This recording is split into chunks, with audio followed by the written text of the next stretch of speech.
Good morning, good afternoon, good evening, whatever the case may be for you. This is Rusty with the Masters Lawn and Pest with another quick tip for homes and lawns.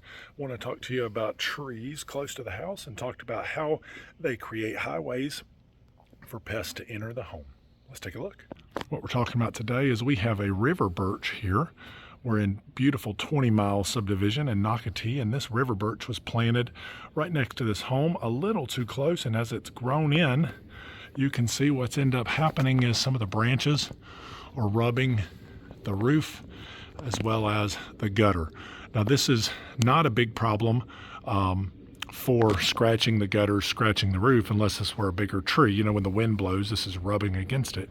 But this is a pretty small, pretty light branches, not a big deal right now until it grows larger. What is a big deal is pests inside your home, insects, ants, roaches, stuff like that. They get in this mulch. They then move to the tree.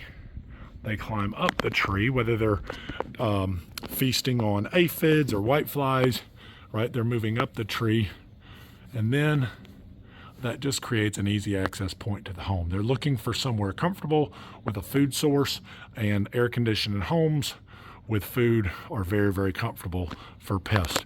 Now, when we do perimeter pest prevention, we treat around the barrier of the home. So we treat around the windows, any access points. We treat around the base of the home. We treat the eaves.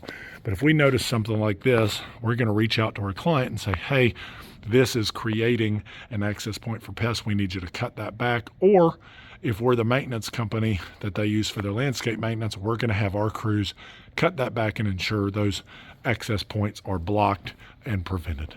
Once again, this is Rusty with the Masters Lawn and Pest. Thanks for watching. Any other tips, we'd love to help you.